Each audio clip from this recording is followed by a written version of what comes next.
when the person dies, do you realize that their eyes stay open? The hadith is in Sahih Muslim 1528, and also medically they can tell you this. The Prophet, peace be upon him, explains to us why the eyes stay open, other than the medical mechanics. And obviously depending on the state of the person who died. Generally, if a person can open their eyes upon death, the Prophet, peace be upon him, said, وَالْبَصَرُ يَتْبَعُ الرُّوحِ.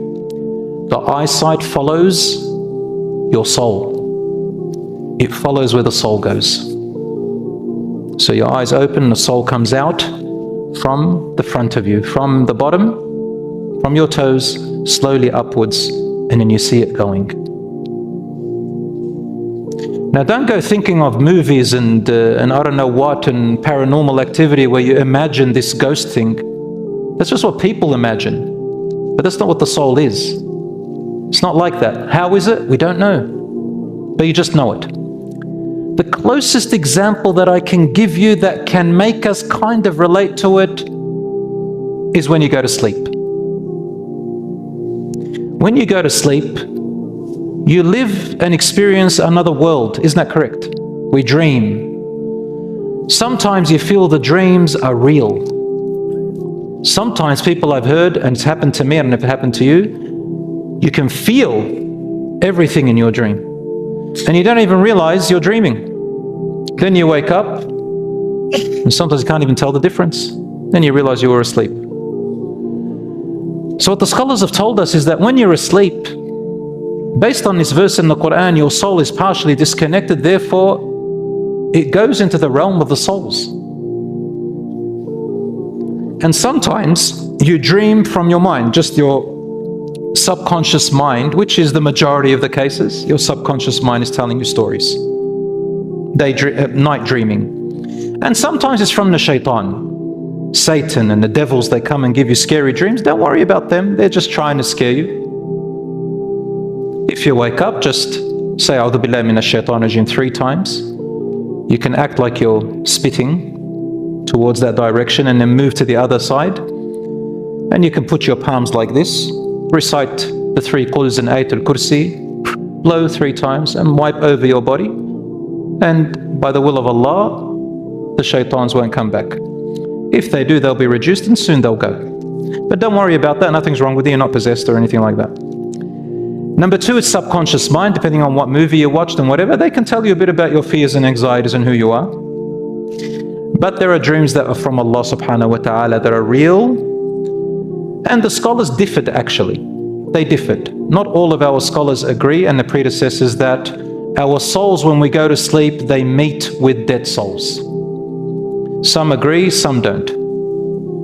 I tend to believe and agree, and am convinced with the other side that it is possible for souls of living people, when they go to sleep, to meet with people who have died, their souls.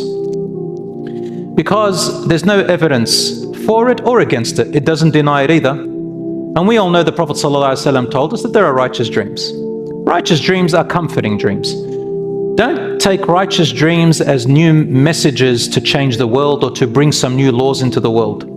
Some people take it too far and they're excessive, and they start thinking dreams are like some inspiration from God of you leading the world in some way or changing things. Some people think if they saw a dream that they're Jesus, they think they're Jesus. They think they're Mahdi. They think some people dream that the Mahdi is out. We keep hearing it. I remember since I was 7 years old, decades ago, people used to say, I saw the Mahdi's out. But he would have died and rotted since then. Yeah, and when I say rot, forgive me, I don't mean it in a disrespectful way. He would have died and decayed and gone. But people see dreams of all sorts. Righteous dreams is just comforting dreams from Allah subhanahu wa ta'ala, guiding you, giving you good news, you're on the right track, or you're not.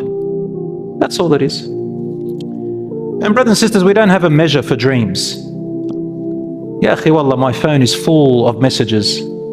I need you to interpret dreams. I need to tell me the dreams. You know, when someone comes to me, I need to interpret a dream, I kind of get a little bit worried about that, because I really don't know.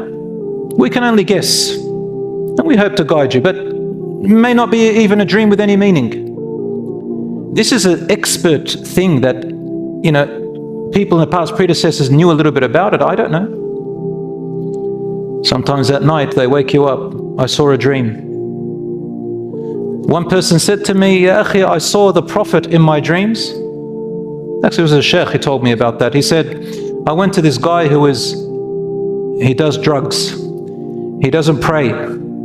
He's bad to his family. And I gave him advice. The sheikh gave him advice. He said, many sheikhs came to give me advice. I didn't accept them all. You're not going to change my mind. He said, Wallahi, you're the lowest of the low. The sheikh said to him. As he was exiting, he said, ya sheikh, I saw the Prophet in my dreams. He said to him, Abu Jahl saw the Prophet as well in real life and he never entered paradise. Abu Jahl, the greatest enemy of the Prophet.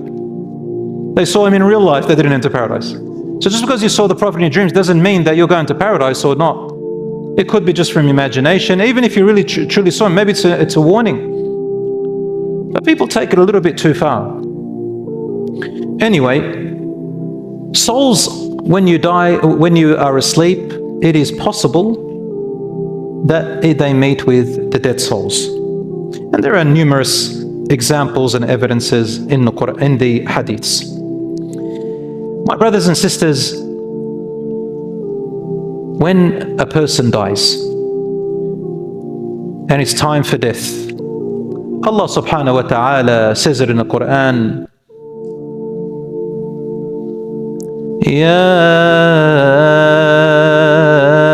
أيها الذين آمنوا اتقوا الله ولتنظر نفس ما قدمت لغد واتقوا الله إن الله خبير بما تعملون. O you who have believed, fear your Lord, and let every soul prepare for tomorrow, a day that is coming. And fear your Lord. Allah is all aware of what you're doing.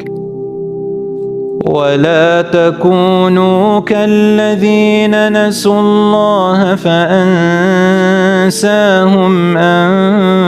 أَنفُسَهُمْ أُولَئِكَ هُمُ الْفَاسِقُونَ. Don't ever become like those who neglected and forgot about Allah, and so Allah caused them to neglect and forget about who they are. They are the ones who are truly have corrupted. لا يستوي أصحاب النار وأصحاب الجنة أصحاب الجنة هم الفائزون.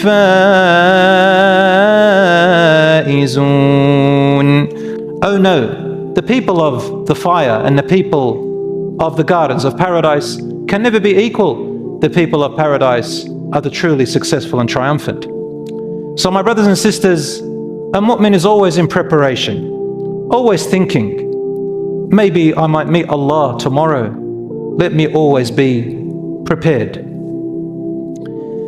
In Islam, we have a detailed description of death and when the soul is exiting the body. In a long hadith in al-Hakim and al-Nasa'i and Ibn Majah, or Ibn Habban, the Prophet, peace be upon him, said, when the soul of the believer is finally taken hold of to be taken away, angels of mercy arrive with silk fabric from paradise, saying, come out to a salvation and mercy from Allah. It then comes out smelling like the most beautiful musk. The angels gently pass it on to each other, one by one, each taking a moment to smell its beautiful smell, till it reaches the doors of the heavens, where its dwellers exclaim, whose is this beautiful smelling soul? Whose is this beautiful smelling soul? As it continues to rise from one heaven to another, then the angels bring to the soul the souls of other believers who have already passed away a long time ago or before.